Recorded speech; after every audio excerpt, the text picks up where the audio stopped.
We're going to do a Ventra Pro video on adding and setting up heaters.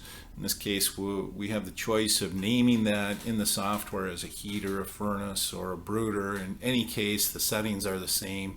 It's still something that's going to come on to produce heat, to raise the temperature of the room when the temperature goes below set point. It's at the desired on temperature, and then once the temperature rises enough, we'll set an off temperature. So we'll first of all add the device. So to do that, we're just going to go over here to system setup, and we'll arrow down until we get to add a control device.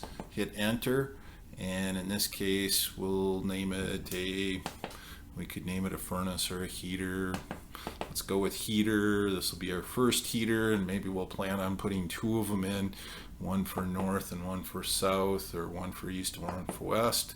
Doing zone 1, module 1 is this box, zone 1 is the room we're talking about, and maybe we just have a single room that we're doing on the controller. In this case, we'll use channel 29 for our first one. Enter again to confirm. Now it's done. We can go to channel 29 hotkey, or we can navigate by going system setup into the right or left till we find the same heater group. The first setting is use all sensors. We can change that because a lot of times with heaters you're going to have it just use a couple of the sensors. So I added sensor number 1 and 2.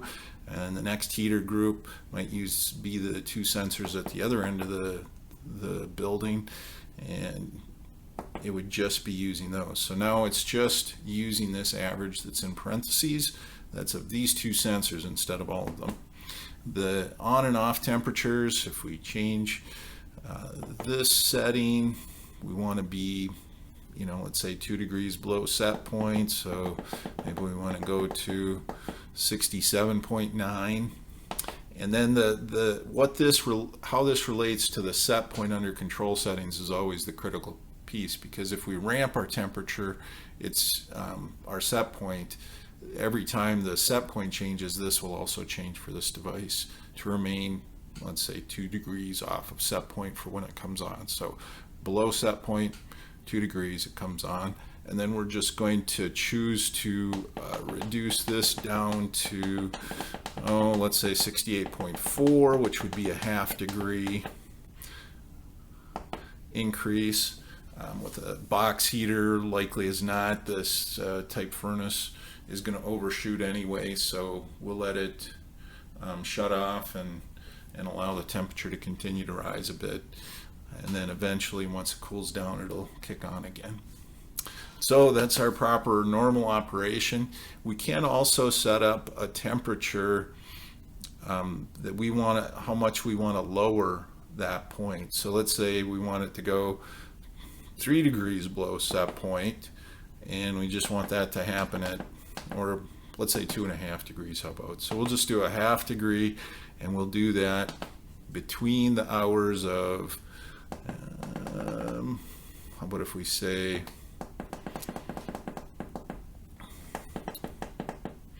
8 o'clock, which would be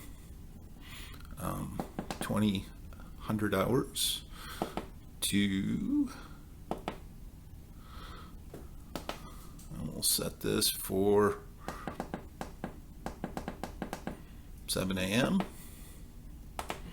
or whatever we choose to have it at, so that maybe during daylight hours it would allow that to be higher when the animals are active, or however you choose to do this. Once you put this in place, now it does change this just above. That setting for on and off temperature is adjusted. So since we're between those time periods, it's going to adjust that, and it will display it that way. If you don't use this feature and leave these at zeros, it's going to not use this feature at all. So it's just something you can do if you want to. The next thing is btus and pilot light. This is used for if you want to try to do a rough tracking of gallons of propane, liquid propane, or natural gas that you're using. So you can set this up with btus and pilot light, because the pilot light's obviously going to use some gas when it's not, when the channel is not turned on. So these things could come into play. I'm not going to set that up. It does add some things that you can find in summary, and to find out what kind of usage you have if you have this all set up. But it's pretty coarse because it's based on just runtime. Okay, so another thing that you could set up on here with regard to a heater, we'll go to control settings and just go down to this one that says heater to curtain interlock. If you do have an interlock, it will add, let's say just for the, do a zone interlock to everything in the zone. And then we go back to our heater that we were setting up. Now we have one more setting showing up in here, which is interlock curtain groups. And this heater will default to all curtain groups. In this case, it's a tunnel bar, and it's going to just, we could just tie it to the, well, it would be group 1, but doing all will work too just fine in this case.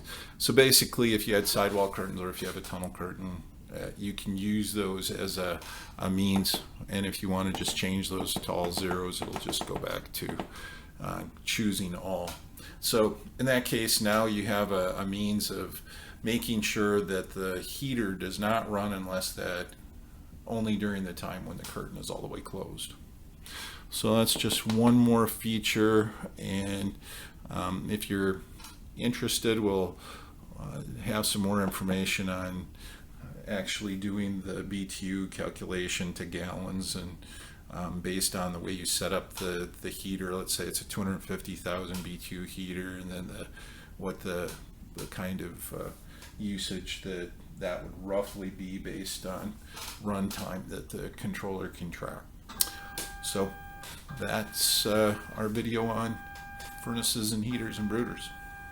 Brooders, one thing just to remember is you can have a situation where a brooder is set to be like zone 2, a different zone, and then you use just temp sensors for that brooder in that zone on a pod on the heater.